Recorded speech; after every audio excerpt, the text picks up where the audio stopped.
simply by improving one problem workflow, you can get back your time exponentially. So what a CRM does is it helps you get a robust picture of everything and hopefully all in one spot. Components of a CRM that would assist your business in whatever it needs to do. Because how are you going to know how many sales you've had if you're not tracking them? One thing I say about computers is they will just follow your instructions. If you give a computer a bad instruction, it's going to just do it. And you're not going to find out it did it wrong until later when it's a problem. Hey everybody, and welcome to Business Fundamentals. My name is Alyssa Schaefer, and on this channel, we tackle online business infrastructure and design and how to optimize your processes and workflows to not only save your business resources, time, but most importantly, money. Sometimes we do this through the use of AI, but I have to ask you, what would you do if I gave you back,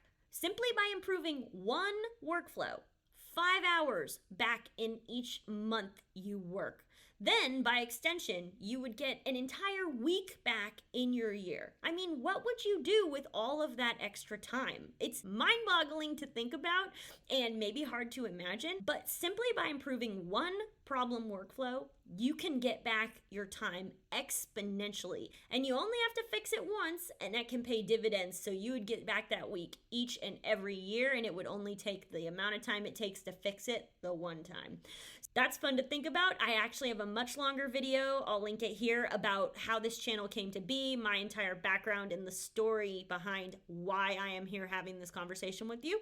But that's there, so you can watch it anytime. For now, though, let's get into the good stuff. So in this video, I am going to tackle the question of what is a CRM. Now, I'm not going to answer this with it's a customer relationship management platform. I know. But this is not a vocabulary lesson. I was a Salesforce system administrator and technical architect for 5 years. Now, Salesforce is one of the most well-known and robust CRMs on the market. Now, what I realized, without going into the full story, is that Salesforce is just a crayon in the box. It may be the biggest crayon in the box, but it's just a crayon in the box. It's not the whole box. When I talk about a CRM, the reason this video is going to be different than somebody who, say, is giving you a vocabulary lesson is because I want to describe to you what a CRM does and not what it is. Because simply, a CRM in the olden days would have just been a file cabinet. Like, sincerely, a CRM would have just been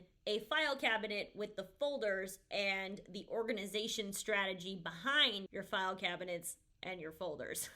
And then later, when it went online, it became, an Excel spreadsheet. And now it's a CRM where it's kind of taken on a new life of its own, and it has a very different look and feel. So, but in this video, I want to tackle the 3 secrets to running a successful CRM. But in order to do that, we really have to first answer the question of what a CRM actually does for an online business. A CRM, by definition, is a fancy file folder because it's going to house your data and it's going to give you the information you need to know about any one, client or lead in any given moment. So for instance, if it's a doctor's office, how many times they've visited you, what they've visited you for, what was prescribed to them when they visited. If you have a CRM for a doctor's office, that is essentially what your online platform would have. They would say, "Hi, I'm so-and-so," and you would type in their name. It would pop up, and you would have an entire history of every time this person has ever seen you. Now, the thing about a CRM that is easily overlooked is what I used to do, which is the technical architecture behind the whole thing. Now, that doesn't just include your data infrastructure. It does, but it's not the whole thing. A data infrastructure meaning if you're running a doctor's office, you would have all of your you would have all of your patients as your main, like the highest level of data would be the patient. Then you would go down a level and you would maybe have a series of doctor's visits. So each patient, so there'd be one patient and they could have one or multiple doctor's visits. And then from there, you would have prescriptions. So you'd have your patient, and then you'd have potentially one or more doctor's visits. And each of those doctor's visits could then have an attached prescription. So if you can see what I'm saying, it's your data infrastructure of how all of the data connects together. And that is essentially what a CRM is, or a well-designed CRM is going to support your customers, their data, and how they all relate to each other. So the thing that people forget about a CRM, or what I was really always doing, was helping people to make sure that they have the right information in the right place at the right time, and making sure that certain information is always required, because if you don't have it later, it's a big problem, versus the data that is not as important and would just slow somebody up if you make everything required. There is a difference. And then the thought process behind strategically knowing what needs to be required and what needs to be inputted versus what is just slowing everybody down is 100% a thought process that goes through everybody's mind that is building or implementing a CRM. Now, of course, the other aspect of a CRM is how everything connects together. Not only how all the information comes into your CRM, how it's managed when it's in there, and then if that information then needs to be shared elsewhere, how it then shares that information later. So all of these things are components of a CRM that would assist your business in whatever it needs to do.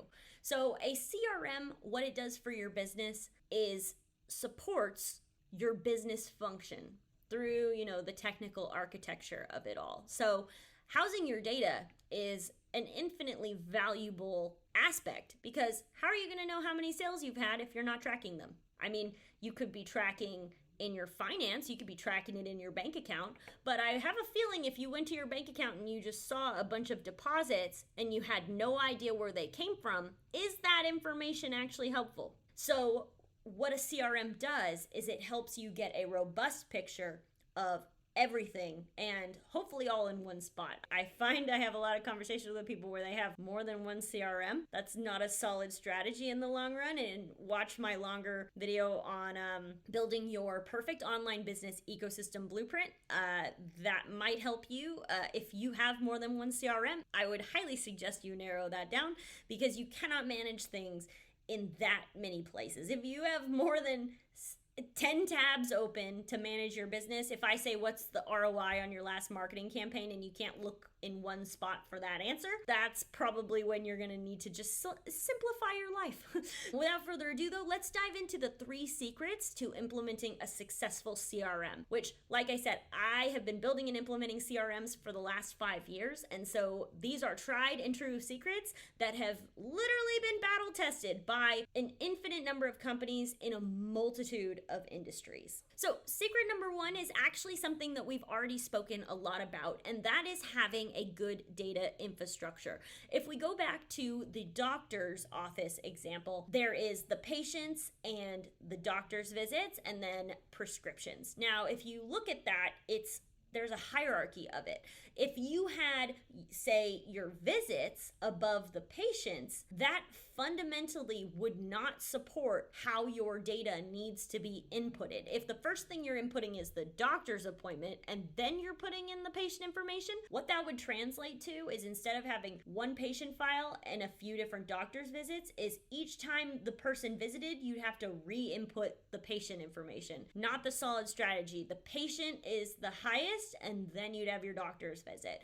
Now that, what that boils down to is the correct data infrastructure. Now, one of the ways that you can apply this to your business is by asking the question, is the data relationship one-to-one, one-to-many, or many-to-many? Now, many-to-many is a very different conversation. We're just going to put a pin in that. And if you do have a many-to-many conversation, you and I are just going to have a longer conversation.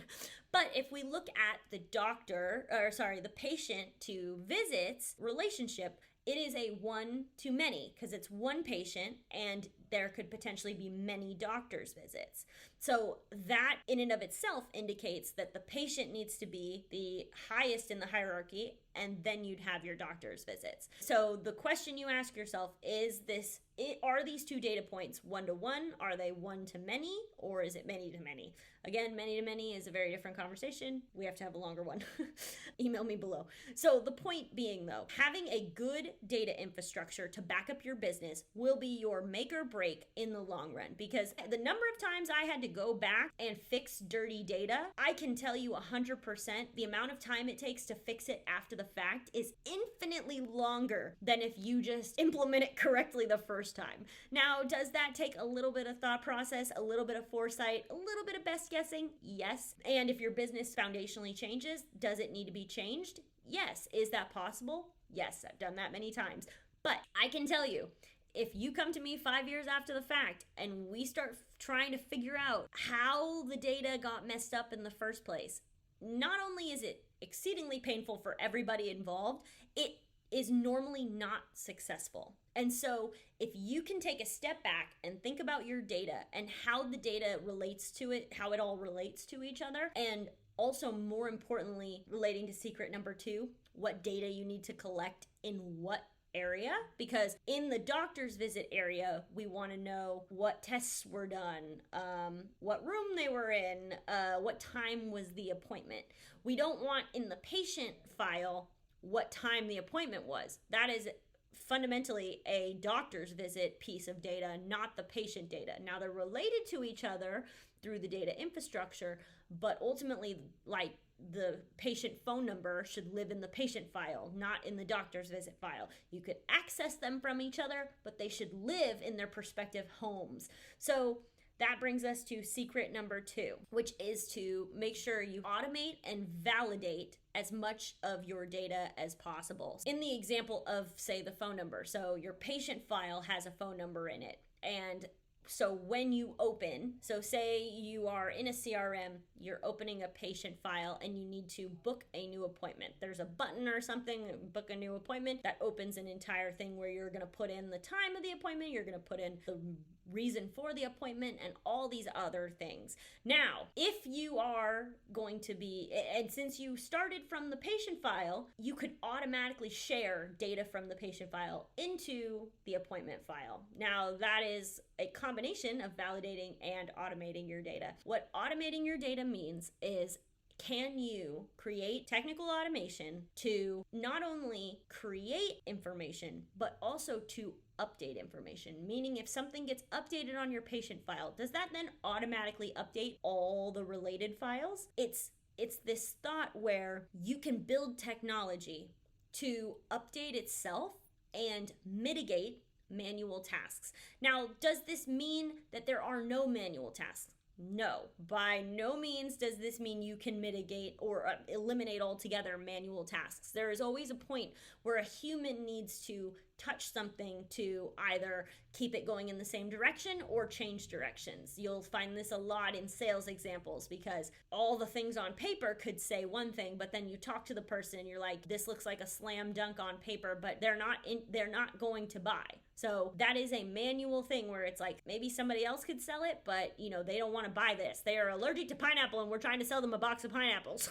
They have the money to buy the pineapples, but they don't want pineapples because they're allergic. Just saying that there's a manual element of things where you can override what a computer would automatically be told to do. Data validation just means that, for instance, if you have an input where people put in their email and it says at gmail.com, like simple typo, that your computer would catch that and say, hey, I don't think this is a real email. That is what's called data validation. Now, there are a lot of examples I could give you about data validation, but that one is just simply the easiest, in that you're not allowed to input incorrect data into a CRM for any reason, no matter what type of information you are inputting. It could be a phone number, and say you're in the United States and it's not 10 digits.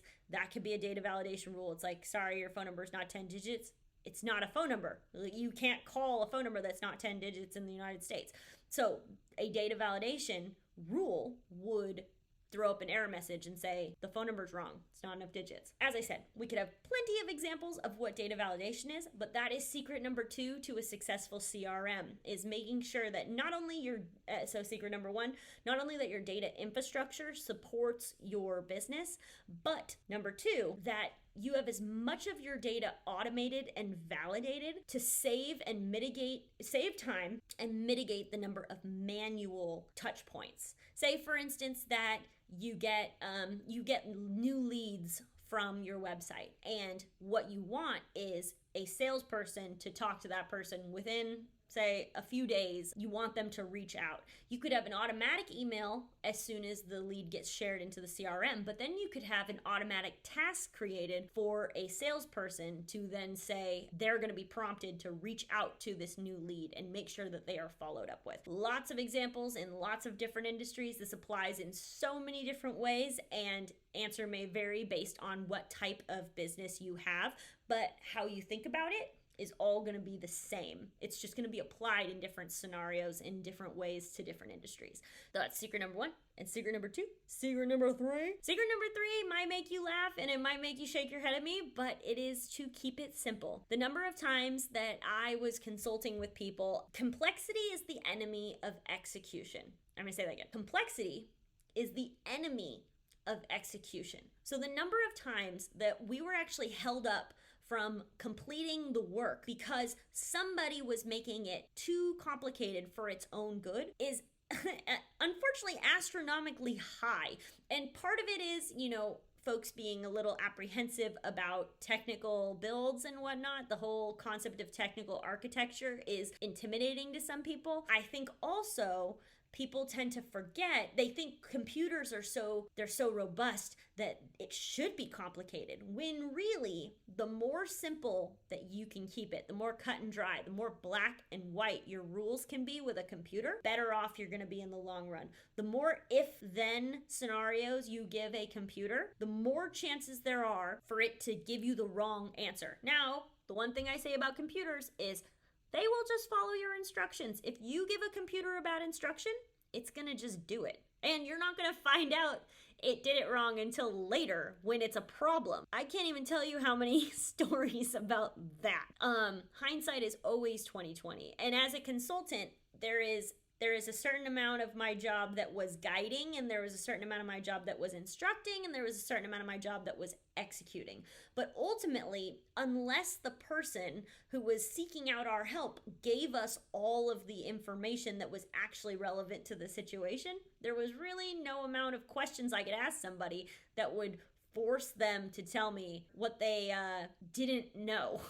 And so the thing with automation, and I say this all the time, is to test it forwards and test it backwards. This is just a total side note. Anyway, the number of stories I could tell you might shock you, might not, but the reality is complexity is the enemy of execution. And so only by keeping it very simple and only going to complex when you absolutely have to is the only way to not only build a CRM that's going to support your business, but one that can scale later. I can tell you also a number of stories where I came in after the fact, and what happened was what had been built originally was conflicting with where the company was headed. And so a lot of things needed to be scrapped or rebuilt or completely rethought. This thing about keeping it simple, it's not just for you today, it's for you tomorrow when you didn't overly complicate what you have going on right now so that you could easily change it or adjust later when your business ultimately grows and develops. Because I don't have a crystal ball. If you have one, please share it with me. I would love to know a few things. But the point is, nobody knows what the future looks like. So you have to plan for what you know today and not accidentally shoot yourself in the foot tomorrow. And the only way to do that in your CRM development is to keep it simple. These are my 3 secrets to a successful CRM. I have designed and implemented so many CRMs, it's kind of insane, especially when you think about all the different businesses and industries. It truly is. I'm very grateful for the experiences that I've gotten to have, because it creates a very robust view of everything. And everybody that I ever spoke to as a consultant, they were very narrow tunnel visioned on their business and what they needed. But really, I can use many solutions that I've applied to a lot of different businesses and apply them in different custom ways per each business, because I have solved so many problems. I very much appreciate my history of vagueness because it helps when it's being applied to a bunch of different businesses. So as you are growing and developing your CRM, you're ultimately going to come across automation. It's going to be something that you're going to inevitably know you need, but it can be really helpful when done correctly, and a big pain in the ass when done incorrectly. Now, of course, unless you're closing your online business, growing, developing, or scaling is going to apply to everybody. So down below, there's a link, and I can't wait to see what kind of challenges you guys present to me. If you have any questions whatsoever, please feel free to put those in the comments. If you enjoyed this video, make sure you like. If you want to see more content just like this, then subscribe. But no matter how we chat, whether it's through the PDF, the comments, or in the next YouTube video, I hope you have a great rest of your day, and I'll talk to you soon.